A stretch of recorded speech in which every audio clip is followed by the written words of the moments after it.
This is the Defend the Atlanta Forest movement, and they have events scheduled all week. They're mostly environmentalists who've been trying to save a wooded area. Protesters say they're both concerned about the center's environmental impact and its symbolism. Some protesters accusing police in this latest incident of violating civil rights. This is the first time I'm hearing about this protest over the weekend, so just would have to come back to you on that.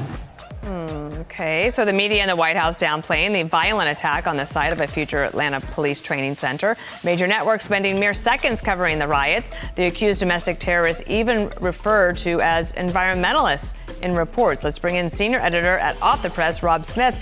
Rob, we saw the video. Charles Watson had this amazing video, and it was basically an overhead view. And all of these protesters had been at a music venue. Of course. And then they all walk in together, super organized. But none of those reports say that the bricks were being hurled at police officers. They were the ones being targeted. Of course.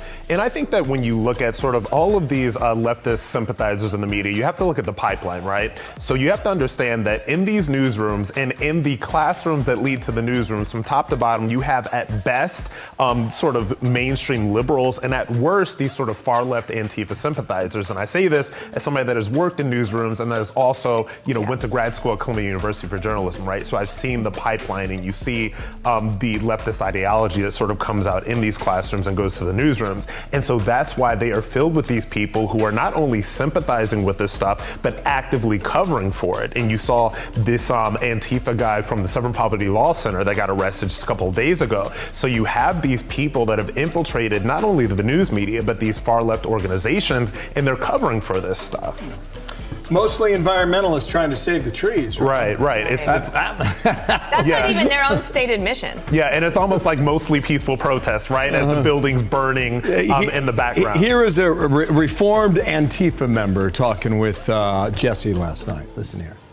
In Portland, for weeks, Antifa and other anarchist groups were torching courthouses, and the mainstream media as well as left-wing politicians were completely silent on it because it doesn't fit their nice little narrative that the only violent people are on the right, when in fact there's much more violence coming from the left. And the truth is, it's been going on for years. Oh, it's been going on for years. I mean, remember the Summer of Love in 2020, right? Now, that was a lot of Antifa, that was a lot of far left stuff, and we were told, again, mostly peaceful protests when they weren't ignoring it. So we see all this violence happening all across the country, and they want to seem as if this is some sort of boogeyman that conservative media or conservative political commentators are sort of making up, and we obviously know that this is not true. Also, have you been to Georgia? There's a lot of trees. I mean, this is not about the trees, so media, take a look at that. Also wanted to ask you about this. The Army is going to bring back something that I don't even know if you were old enough to remember. We remember it. This is an old ad good jingle that they use for recruitment. Recruitment's been tough lately. Watch here. We bring out the best in the people who serve. Because America calls for nothing less. So you can be all you can be. Be all you can be. Be all you can be. So "Be all you can be" was the slogan back in the day. Maybe I was in diapers at the time. Right. But they're having a hard time with recruitment. Do you think this might help?